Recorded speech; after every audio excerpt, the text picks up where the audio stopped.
Welcome back my fellow Force users to the Triple S Variety channel. In this video I'll be highlighting everything I thought to be important, interesting or noteworthy from the 8th and final episode of the first season of Ahsoka titled The Jedi, The Witch and The Warlord. Now let's begin. Point number 1, I've heard people wonder why Thrawn has the Eye of Sion brought to the Chimera rather than take the Chimera to the Eye of Sion, and my understanding was that the reason the Chimera is in atmosphere and this low to the ground is that it can't increase its elevation under its own power anymore due to the damage it suffered in the last episode of Rebels. Point number 2, alright, I'm just going to say it here now to get it out of the way. Some of the decisions Thrawn makes throughout this episode combined with what he said in the previous episode makes absolutely no sense to me. At the end of the last episode, Thrawn saying, Ahsoka Tano has lost the one thing she could not afford to lose today. Time. Implied no matter what Ahsoka and the gang did now, it wouldn't matter. And yet, Thrawn in this episode still has to do things in order to delay them, and even then he only does the bare minimum. Like sending only 2 TIE fighters when he very clearly has many more he could send to swarm and overwhelm the good guys. And considering the blaster fire from TIE fighters actually does seem to do damage to Ahsoka's ship, unlike the Eye of Science fighters, a murder of TIEs would actually completely obliterate the good guys. Then rather than sending his alive but soon to be undead night troopers, Morgan and his already zombified death troopers against Ahsoka, Ezra and Sabine, all at once, he staggers them out as if he's intentionally trying to not overwhelm the good guys. I looked up this trope on TV Tropes and apparently it's called Mook Chivalry, and they mentioned the famous Nigel Powers quote from Austin Powers in Goldmember. Oh, put the guns down. Is this the first day on the job or something? Look. This is how it goes. You attack me one at a time, and I knock you out with a single punch, okay? Go. And also point out another aspect of Mook Chivalry later on in the video when we get to it in the episode. Point number 3, so the Great Mothers perform some sort of initiation ritual to make Morgan more like them, and I'm only just now wondering, why do the Great Mothers, and now Morgan, have Lifeless eyes. Black eyes like a doll's eyes. when we've never seen a Night Sister with eyes like that before?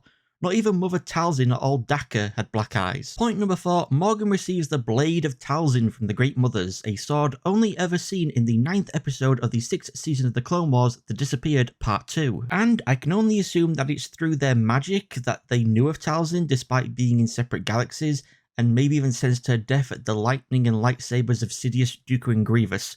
Unless they knew her personally and Talzin used to live on Peridia before heading to the Star Wars galaxy, who knows? Point number 5. The blade emitter's too narrow. That's gotta be a jab at the pencil sabers from Rebels, right? Point number 6. Caleb? Now that's a name I've not heard in a long time.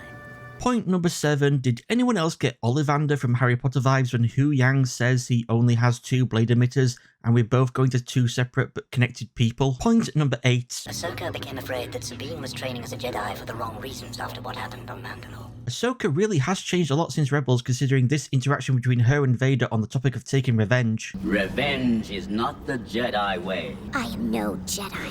Point number 9. Have you kept up with your training? I try. Do or do not. There is no try. I do. We interrupt this Triple S Variety channel video to bring you this important message. Have you remembered to carry out the 3 S's? S number 1, subscribe to the Triple S Variety channel. S number 2, smash that like button. And S number 3, share this video with friends, family, and relevant communities. We now return you to your Triple S Variety channel video already in progress. Point number 10. Being a Jedi isn't about wielding a lightsaber. Having a laser sword doesn't make you a Jedi. Point number 11. I can only assume these TIE fighter pilots didn't mind dying for Thrawn's cause. That must be why they didn't try to avoid crashing into Ahsoka's ship. They're essentially kamikaze pilots. Point number 12. I love how even though Thrawn says the chances of the good guys stopping him from leaving Are now severely limited, if not impossible. he still prepares for them to attack on the ground because he knows not to underestimate Jedi, especially when they're faced with a seemingly impossible task. Point number 13, so apparently Thrawn found the Great Mothers and woke them up, either from some technological form of stasis or a kind of deep meditation where their magic kept them from aging. I prefer the latter, more mystical option, as it fits more in my opinion. Point number 14, I can actually forgive the good guys surviving this gauntlet of laser fire from the Chimera, because it's just like how Force users are able to sense where blaster fire is coming from to know where to put their lightsaber to intercept it, or to just dodge it, exactly how they are dodging it here. Point number 15, so Ahsoka, Ezra and Sabine ride into the temple on their good boys, and then their good boys just completely vanish, only then to appear later having miraculously survived the temple being shot to pieces by the Chimera. What? Point number 16. When there's no more room in hell, The dead will walk the earth. Or I guess they'll walk Peridia. This is not the first time we have seen Night Sisters use their magic to resurrect the dead, as they did so in the Clone Wars Season 4 Episode 19 Massacre to try and fight off General Grievous's invasion of Dathomir. And it's also not the first time we've seen undead stormtroopers in Star Wars. Zombie troopers actually made their first appearance in the 2009 novel Death Troopers, set in 1 BBY. However, rather than being reanimated through magic, these dead were brought back to life via the Imperial Bioweapons Project I-71A, also known as the Sickness, the origin of which is revealed in the 2010 novel Red Harvest, set in 3645 BBY. A long ass time ago. Point number 17, rewatching this scene, I first thought this trooper that Ezra slashes just messed up his choreography by forgetting to fall over, so he just launches himself down the stairs. That was until I noticed Ahsoka boots his ass, and the force she puts into it almost causing her to fall backward made me laugh so hard. I watched this scene on loop like 10 times, just dying of laughter. Point number 18, you would have thought the troopers would have risen from the dead after the Great Mother shouted, "Arise!" But by the time they do, the zombie troopers have been up and moving for a while already. It's like if when casting Avada Kedavra in Harry Potter, the spell shot out of your wand after only saying Avada. What's the point then in saying the Kedavra part? Point number 19, there is a period of around 3 minutes from when Morgan tells Thrawn, We are ready to depart, Grand Admiral. and when Thrawn gives the order to, Take us out. did they, for some reason, have to wait for Thrawn to make his way to the bridge of the Eye of Sion before moving the whole thing away from the temple? Couldn't Thrawn or Enoch, or, I don't know, just someone have sent a transmission to the droid pilots to get the thing moving rather than having to waste 3 whole minutes waiting for someone to arrive on the bridge and give the order directly? Point number 20, people have questioned why Thrawn says, For the Empire. when shouldn't his allegiance to it have died along with it, and now he should only be focused on his own people, the Chiss Ascendancy? Well, the whole point of Thrawn interacting with the Empire and unexpectedly becoming a part of it was to determine if they could be used as allies / bait against the Grisk hegemony and other threats in the unknown regions of the galaxy, or whether they should be avoided or maybe even just completely destroyed if they turned out to be a threat to the Chiss Ascendancy. Thrawn viewed the Empire as a necessary evil. Though it was corrupt and tyrannical, it was also strong and unified under a single ruthless dictator, which he viewed as being necessary to face significant threats, unlike the Republic that he noted was fractured and full of constant political infighting between thousands of different leaders. He knew at some point the Emperor would die, and he hoped with his high rank he could influence who would be made the new Emperor, hoping for someone less tyrannical, but still strong enough to rule and hopefully enter into an official alliance with the Chiss Ascendancy. And that's why Thrawn is still aligning himself with the Empire. The Emperor is dead, as far as he knows, and so he will now try to bring together the Imperial remnant under his rule, conquer the New Republic, and ally his new empire with his people to face the threat of the Grisks and other hostile forces. Point number 21, the same thing applies to Morgan saying, she's aligned with Thrawn and the Empire because she sees it as being best for the future of Dathomir, which will be part of Thrawn's new empire. A more stronger, unified, safer, securer society than the New Republic. Point number 22, Head Bonk Stormtrooper is no longer alone with this poor guy eating shit whilst running up the stairs. Point number 23, it's awesome to finally see Diana Lee and Ahsoka fight again because if you didn't know, she is a trained martial artist, as was her father Dan Inosanto, who was a student of none other than Bruce Lee himself, who was even Diana's godfather. And it's even more cool to see her using the half-swording technique, an actual technique where you use your offhand to support the blade of your sword, just like Morgan does throughout this fight. And if you want to learn more about half-swording, I highly recommend watching Scholar Gladiatoria's videos on that subject. They are really good. Point number 24, this 10-second long shot is art. The fluidity of their movements make it seem like they're dancing more than fighting, and even the slight pauses are so good because it's like they're gauging who's going to react first. It's up there with the Obi-Wan vs Anakin fight from Revenge of the Sith in terms of choreography, and even reminds me of the long shot fight between Neo and Morpheus in The Matrix. Point number 25, so yeah, these Death Troopers are literally Death Troopers, but you may be wondering, why do these Death Troopers look really zombified? Doesn't that mean they've been zombies for a long time? I do believe that is in fact correct, and I think we can even see the point when these two guys actually died in the final episode of Rebels. When Ezra makes it onto the bridge of their Chimera, he shoots these two Death Troopers. these two exact Death Troopers who Thrawn then got the Great Mothers to resurrect. That's how he already knew that the Great Mothers would be able to reanimate the Night Trooper volunteers he sent to slow down the good guys, and also begs the question, how many of Thrawn's other troops are already zombified? Point number 26, I can't understand the amount of bitching and crying Sabine force pulling her lightsaber generated. People complaining that they thought she wasn't force sensitive and that she didn't have any training in using it. To the first point, it has never once been said that she wasn't force sensitive. In fact, the opposite was said by none other than Kanan Jarrus himself in Rebels Season 3 Episode 14, Trials of the Darksaber. Or maybe because she doesn't have the Force, you don't believe she can do this? No. The Force resides in all living things, but you have to be open to it. Sabine is blocked. Her mind is conflicted. She's so expressive and yet so tightly wound. She's so... Mandalorian. Ugh, very. Everyone is force sensitive. It's just a question of how open to it they are initially and how willing they are to open themselves up to it further through training. I think we've even already seen an example of this with Han Solo of all people, the man who initially called the Force A lot of simple tricks and nonsense. and yet later came to believe the Force was real and pulled off this shot in The Force Awakens. No normal human pulls off this kind of a shot in Star Wars. I mean, it isn't like he heard the guy coming with all the TIE fighter, blaster and burning wreckage making a ton of noise. He sensed the dude, consciously knowing he was using the Force to do so. Probably not, but subconsciously, probably yes. Just like how Anakin was unknowingly using the Force to survive being a pod racer, a task that requires such quick reaction times no normal human would survive. And to the second point, as Sabine having received no Force training, do you really believe the only training she got from Ahsoka was purely combat related? Do you not think Ahsoka tried to get Sabine to open herself up to the Force before this show? Do you know how much training Luke had before he even used the Force to block the blasts from the training remote droid? Just a few words of encouragement from Obi-Wan seconds before he did. Do you know how much training Anakin had to survive being a pod racer? For Rey to pull off the stunts she did in the Falcon? For Ahsoka to tame the Sabretooth as a baby? For goddamn Broom Boy to be able to pull his broom into his hand? None whatsoever. They were just born open to the Force more than most people, born with more midichlorians, born with more natural talents. The entire reason Gideon wanted Grogu was so that he could pass on Grogu's natural talents with the Force to his clones, so that they wouldn't have to spend a long ass time learning how to open themselves up to it. And even then, we don't even know if he actually did succeed in doing that, in making his clones more open to the Force, because Din killed them all before Gideon could find out. So anyway, Sabine, in this moment, becoming more open to the Force is also entirely justified because she's in a life or death situation. She's getting choked out by a Death Trooper, and Ezra can't help her, so using all of her might and will, she knocks down some of the barrier between her and the Force, it enters her, and the lightsaber flies into her hand. Point number 27, you can pretty much apply what I said in my previous point when Sabine also uses the Force to push Ezra. But I'd also like to counter the issue people have with this, which is, okay, I can maybe believe her Force pulling her lightsaber, but Force pushing Ezra? That's a big note from me. If you were to put all the Force powers into a skill tree, Force push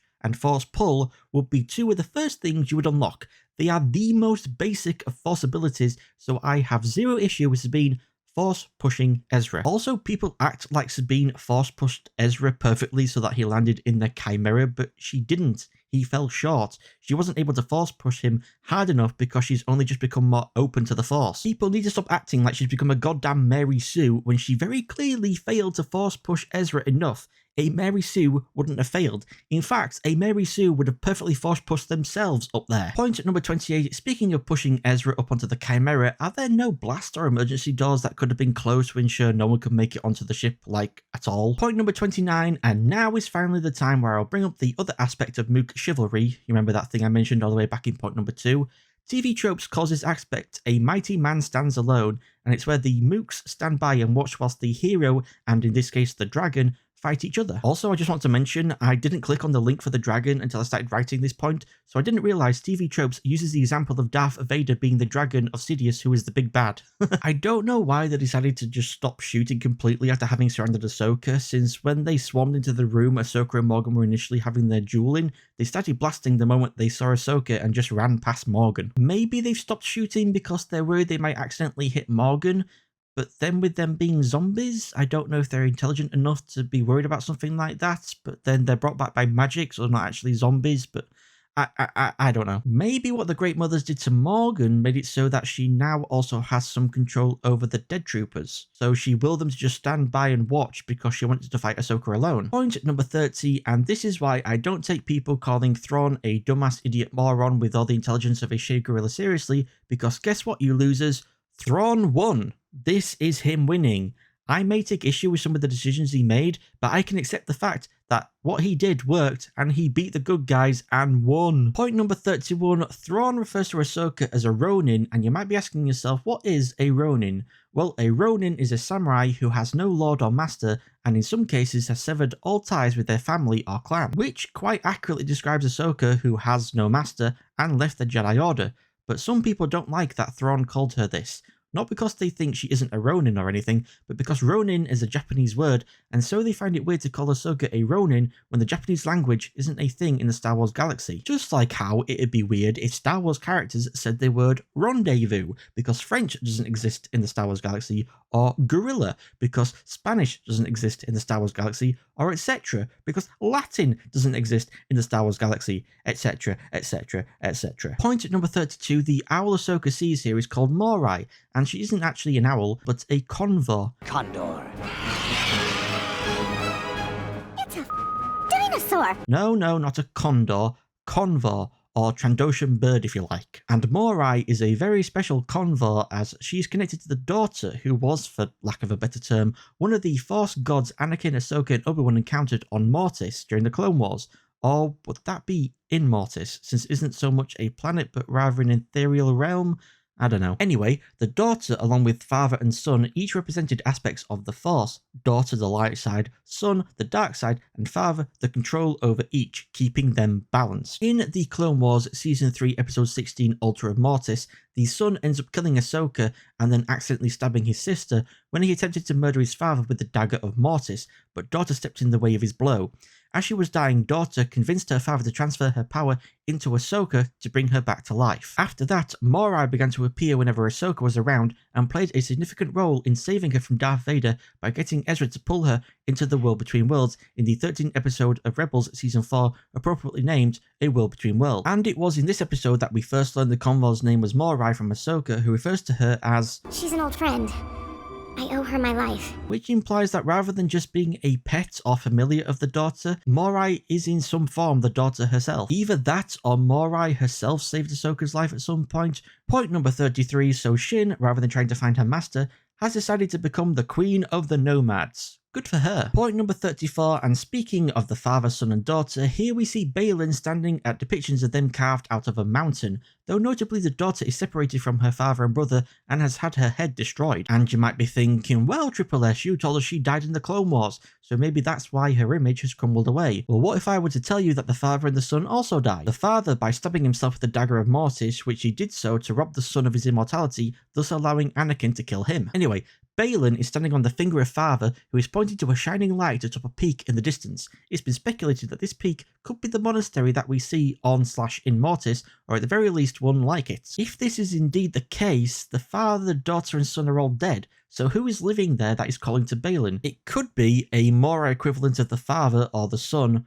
or it could very well be Mother. And before all of you who know who Mother is start freaking out that she's only been in Legends before and there's no proof it's her calling to Baylan, just calm down. This is only speculation, just a theory, just an idea. In Legends, father, daughter and son, known as the Ones, didn't originally live on/in Mortis but on Mother's home planet.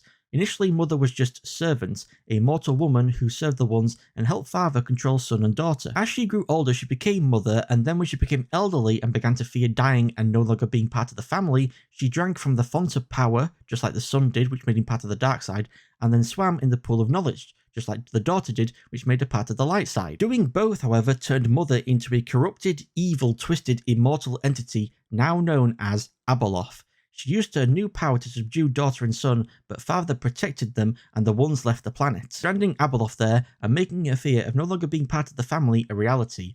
After that, to combat her loneliness, Abeloth would call out via the Force to all who could hear her, drawing them to her. So the theory goes that Peridia was the original home planet of the father, daughter and son, and Abeloth, the latter of which is trapped there still, but is calling out to Balin to presumably get him to help her escape. If, however, it isn't Abeloth but somehow some form of the sun, this goes to the theory that since father wanted Anakin to take his place as keeper of the balance, and that daughter gave her life to Ahsoka, Balin then may end up taking the place of the sun in some fashion. My best bet on that theory is on the spirit of the sun either possessing Balin or stealing his life force as a reversal of the daughter giving her life to save Ahsoka.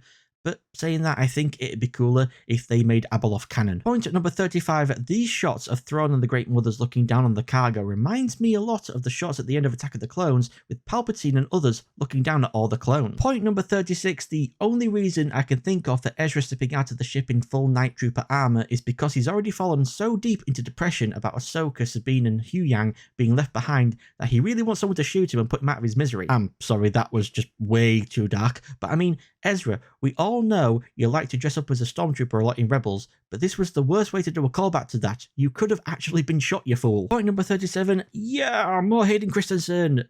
Though, do you think it was actually Anakin that Sabine was sensing, or since she's now more open to the Force, is whatever's calling to Balin also now calling to her? To round all this off, my most disliked part of the episode goes to the lack of Balin and Shin scenes. Yes, I know this episode was all about the good guys trying to get onto the Chimera, so it focused solely on them, but I just love Shin and Balin so much, I want to see more of them. And my most liked part of the episode goes to the sword fight between Morgan and Ahsoka. That 10-second long wide shot is just fantastic. Before we end, I just want to say rest in peace, Ray Stevenson. You were absolutely amazing and one of the best parts of this show.